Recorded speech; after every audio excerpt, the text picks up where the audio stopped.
This is the third week for many parents of distance learning, and I wanted to make this video to help parents in particular of kindergarten and first graders with some tips that I've been finding have been helpful to the parents that I work with.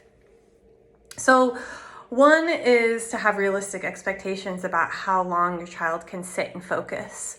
At 5 and 6 years old, about 20 minutes is really the limit that kids should be expected to sit and focus. And even that can be difficult when there's not peers around. This is variable. Some kids are able to sit longer, some not as long. But what we want to do is we want to meet kids where they're at. So you can notice how long your child is able to sit and focus, and then extend that just by one minute, right? 1 minute at a time. So you want to help them to just take the next step that is available to them. They don't have to go 5 steps ahead. So after about 20 minutes of focusing, it's really helpful for a child to have a break that involves some sort of movement, walking around, running around. A lot of great activities come from my work with occupational therapists. So you can think of sort of 2 types of activities that feed the body, that help the sort of nervous system to regulate itself in order to be able to have optimal attention. This isn't, there really aren't just 2 types, but for our purposes, I want us to think of 2. And one is arousing activities when kids are losing energy, waning around their attention, and what we call hypo-arousal, and one are grounding activities when kids are just too hyper and distracted. So for when you find that your child is sort of, their attention is getting sort of sleepy, spinning or jumping stimulates the vestibular system, the system of the inner ear, and that helps kids to start to wake up their brain, and starts to connect the left and right sides of the brain.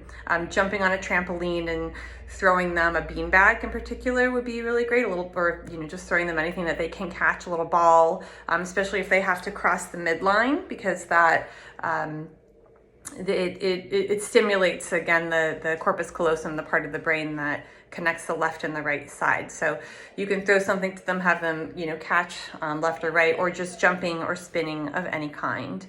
Also, drinking something through a straw, in particular very cold water, in particular through a straw, can be very helpful because there are receptors in the mouth that help to regulate the body. And it can be fun for kids if you get crazy straws, and then that gives them some sense of choice, some control. Do you want the purple twisty straw, or do you want the yellow straw with just the one circle in it? But giving them a straw, even if it's just sort of doesn't have to be a crazy straw, and something cold to drink is great. If they don't like cold, just, anything through a straw is going to be helpful. If your kid likes lemons or limes, that can also help them to sort of kick the nervous system into more alert of a level. Just having them suck on a lemon for a minute. You can make a game out of it where you guys are both doing it together. That can add some emotional connection and attunement. How long can we suck on the lemon for? That can both fill them up emotionally, relationally, and get their body something that alerts them. So those are alerting activities: jumping, spinning, sipping through a straw, and lemon. And then grounding activities are what we call heavy work.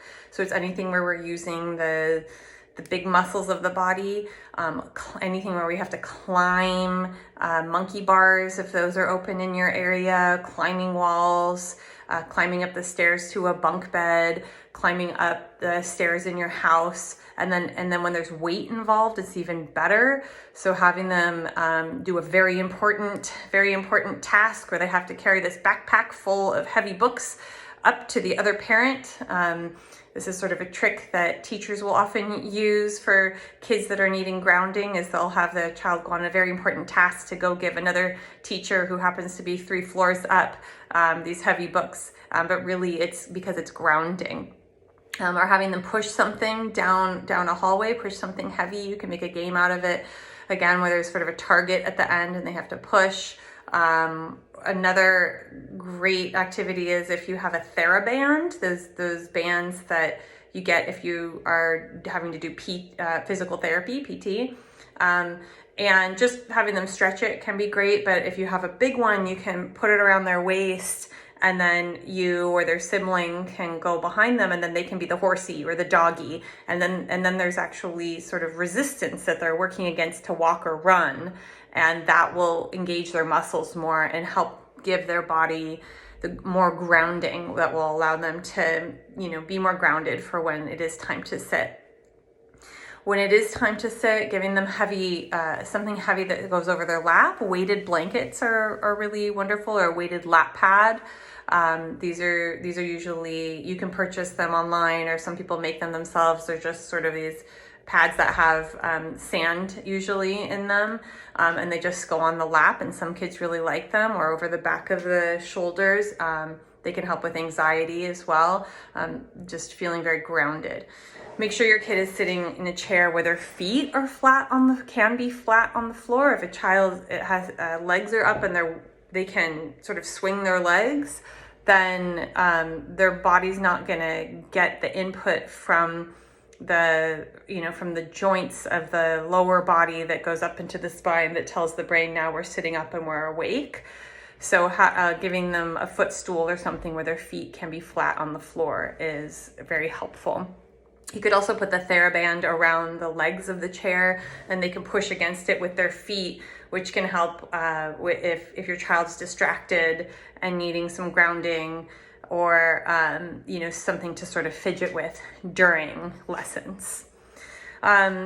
So making sure that they have some sort of body breaks every 20 or 30 minutes. Another thing that I find is really important is giving kids emotion check-ins, because it's not just the body's physiological needs and arousal level that will get in the way or support learning, but also the way what emotions are coming up. If difficult emotions are coming up, then those are going to take precedence in the brain. That's just the way our brains work, that emotions are put in the forefront, and there's going to be less attention put towards any cognitive tasks. So I like to have parents or tutors checking in with kids.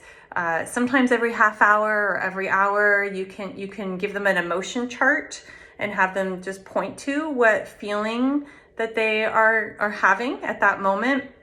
For real young kids, you can just draw sort of happy, sad, mad, and they can point to that. You can have them draw it for you.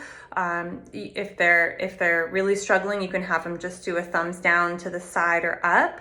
The more nuance we get, the better, because the more nuanced with an emotion, the more nuanced we can express an emotion, the more we're able to take hold of it and control it and work with it.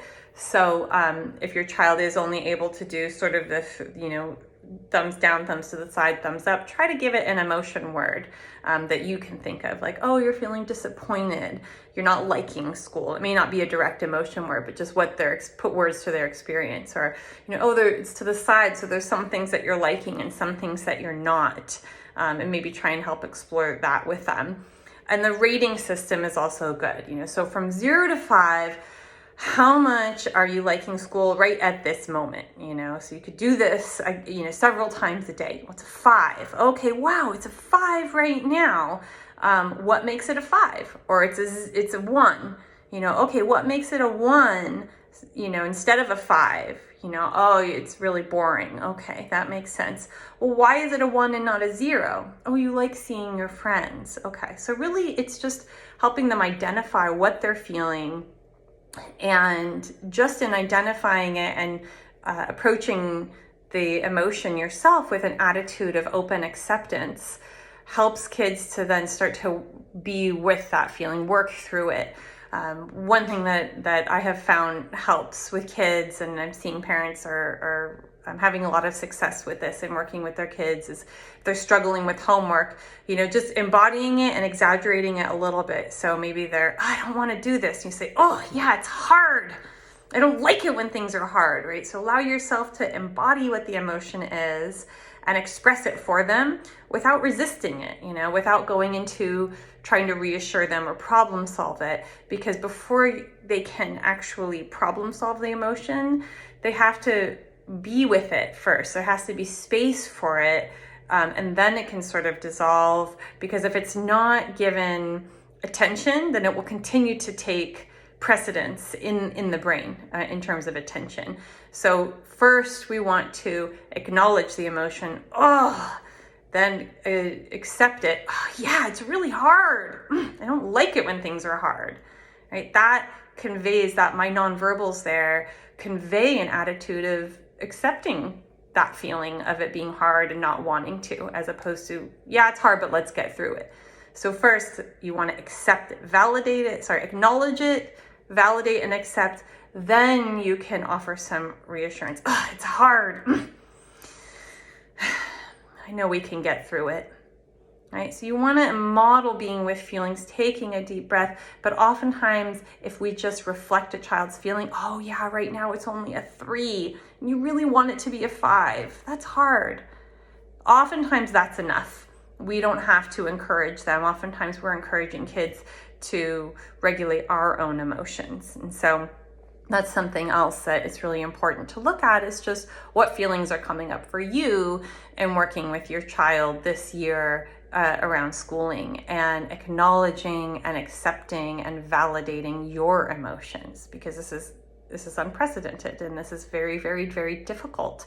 And it's okay that it's difficult. It's okay that it feels hard. It's okay that you feel worried, and that you want it to be different, right? The only way we can change something is first by looking at it and accepting it. So then once you can look at and accept what you're feeling, then you know where your responses are coming from. Are they coming from a place of anxiety, or are they meeting your child where they're at? In other words, am I coming in and giving my child the answer to this, how to spell this word, because I'm anxious and frustrated and I don't like being anxious and frustrated? Or am I first acknowledging, gosh, this is really hard. This is so frustrating. Okay, well, I wonder what that first letter is in that. What's that? We're trying to spell the word name. I wonder what that is. Right? So can we first acknowledge what we're feeling, which may be mirroring what our child is feeling, and then allow from that place problem solving to come. So I'm just going to take a look at my notes. I'm working with a lot of kids, in the sort of first grade range that are working on reading. And so we do want to look at when it's frustrating and jumping in too quickly to help our kids, which may inhibit their ability to actually work through it themselves, or responding with our own frustration. Just sound it out. It's not that hard. Just look at the letter, right? Because we're frustrated because they're trying to get through it fast because it's hard. So just slowing down the emotions, taking a break. And then a nice trick that I like to teach parents, that I learned from when I was a kindergarten teacher and when I was also a paraprofessional in schools for many years, is something called a reading tracker. And you can find it on Lakeshore Learning, but you can also make one yourself. I don't have one here to show you, but I can explain it. Essentially, it's sort of a opaque piece of cardboard, or you could use a piece of paper, and then there's just sort of a little window cut out, and usually in the tracker there's sort of like yellow plastic in the window, but you can just put a piece of tape, like packing tape, so that you put that over what the child is reading, and it filters. You don't have to filter out so much information, so it just shows maybe the 3 words, or maybe just 1 word that the child is reading, and that way they can use that to track, so they can put it over the letters that they're not looking at. So they just look at, N says N. Okay, well, let me move it over a little bit. Now there's an A, na. Okay, and am. Okay, there's an M, and then I move, there's an E, and then do I know the rule? English is so hard. There's all these rules that also, are not always followed, but so then you'd bring in the rule. When there's an E at the end, it makes the the vowels say it's name. So it's not nam or NAMI, it's name. The E is silent. But the reading tracker can help just minimize the amount of stimulus coming in. So that's what I've got for you guys. I hope that it's helpful. Comment below what questions you have, or you can always email me directly. I'm a child and family therapist. I see kids in San Francisco and Oakland and on telehealth throughout California, and we are here to help. So thank you.